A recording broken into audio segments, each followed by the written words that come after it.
before you move on to your next very private, very personal, hygienic trench. You know, it's not a contest. It could be a contest. Can you stop it? We're not doing that today. We're not big on rules here in the forest, but overfilling your trench to try and impress somebody, I mean, that's definitely frowned upon. Forget the forest. Fuck all that. This isn't even that show. You know, I'm just going to tell you a story. That's all. I'm just trying to set a little scene. I'm trying to make sure that we can all get off on the right foot, but how can you know which one that's going to be? You can feel it, can't you? A little bit scary here at the start when everybody's still new. It's okay. It's allowed to be scary. We're just going to be brave. Sometimes you have to be, and it's okay, because I know that you've had to do this before. And I know that you've all had to do this at some stage before. You know, it's like you've been left alone at a party with strangers. 60 of them, all in the dark, just watching you. 2 cameras, it's not a great party.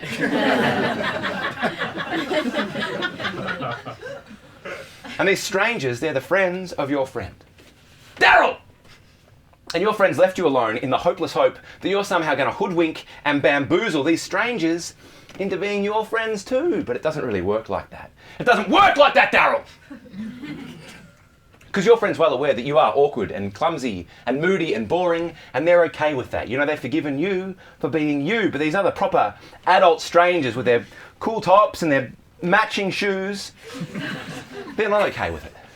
And all the while, all around you, people are chatting and laughing. This thing is purring like it's just had its oil changed. And you've got no idea how it works. I mean, it looks so easy, but so does fucking ice skating. And so without knowing how, you try your best. But it's just awful and hopeless and wrong. You know, it's like a Tory trying to comfort a child. I had a complaint about that the other day. So, someone said, you can't go insinuating that Tories are these inherently sort of goblin-y creatures that boil children in chicken kormas, and that's not what I'm saying. That's ridiculous. It's stupid. I mean, do Tories eat orphans and drink their blood? You know, obviously. I don't know what culinary techniques they're using, and I'm not going to guess, because that's when it becomes slander. It's a fucking joke. I'm joking. I'm joking. Some of my best friends are Tories. You know, my landlord, my boss. So it's just a joke. It's just a mean, nasty, empty little joke. Like a manifesto.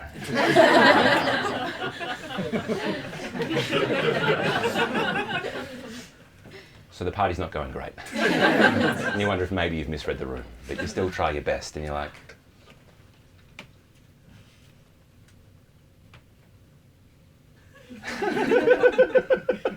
sorry, I'm not sure if you're joking. Oh, you're not joking. He's dying. I am so sorry. Stomach ache, you know. And then dizzy spells, and then Uber, and then migraine, and then bed. That's invariably how my night out goes. It's dizzy spells, Uber, migraine, bed. Dizzy spells, migraine. I mean, it's not dissimilar to my 5-year plan. Dizzy spells, migraine.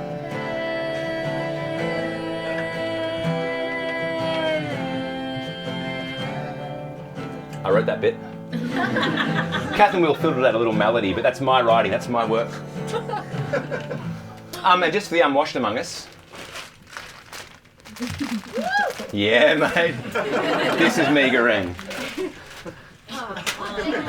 Welcome. You're really welcome. People are going to tell you that that's just a pot noodle, but they're wrong. You know, I mean, technically it's just a pot noodle, yeah, in the same way that the Mona Lisa is just a painting. This is migraine. And yeah, have it on its own. It's a snack, but then you tip in a tin of mock duck. That's dinner.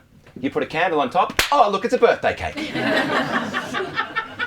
I believe in migraine. So much like if I was going to die soon and I knew that I was going to die soon, the first thing I think I would do is I would ask the doctor for migraine. And I'm not thick, you know, I don't think it's medicinal, I would just like to eat it again. And I think I should get that chance. I think you should get that chance, you know, because you're a good guy and you recycle, you know.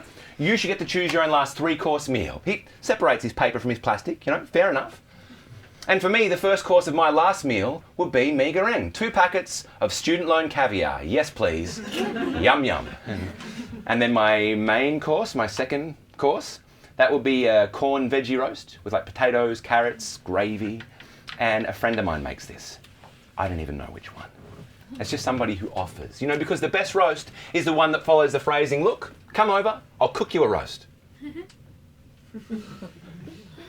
I mean, I reckon we invented language so we could have that sentence.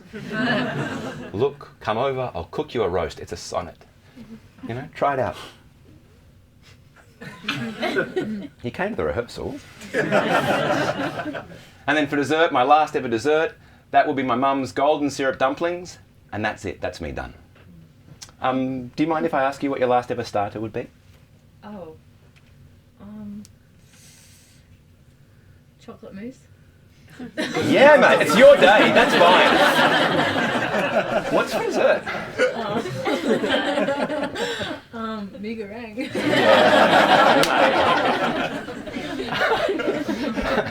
I've been asking this question a little bit lately. And a guy at the cafe where I work, he's the dishwasher, Alex. He's like bodybuilding dishwasher at my cafe in Brunswick. He said he wouldn't bother with courses. He would just have a chicken parmigiana and a Diet Coke, and that's it. You know, which is fine. I mean, it's beyond broken, but it's fine. You know, I can't save his life. I can't save his death. These are his choices, you know. And I was about to say something along those lines, but he sort of stopped me before I started. He was having an idea, and I saw it. Things were shifting, you know, his blue eyes softened.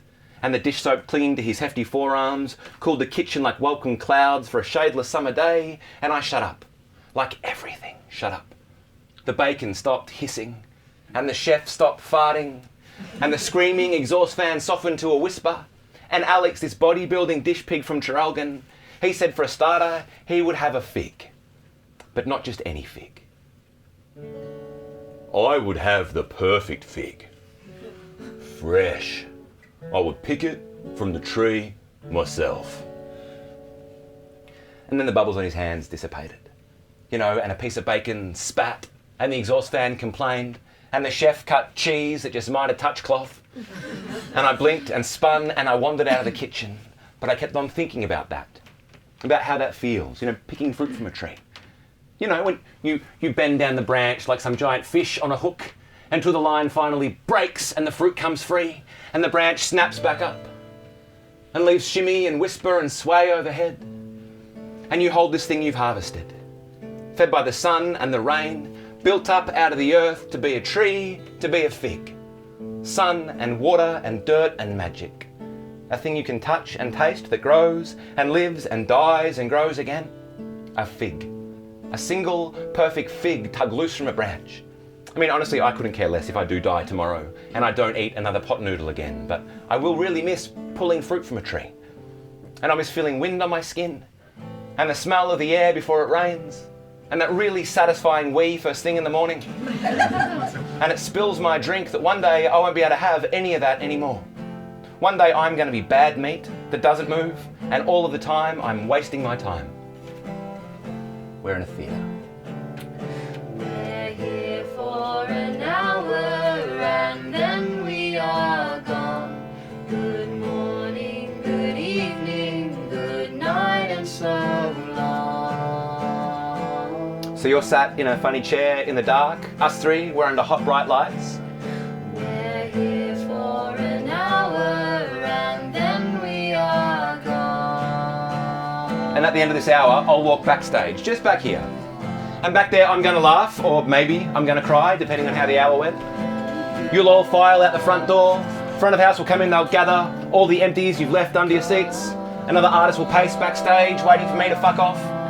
And they'll come in here, they'll wipe the slate clean, and then when we are gone, it'll be like we were never even here at all. I mean, our sweat will stay to clog up the air conditioning, but that's it.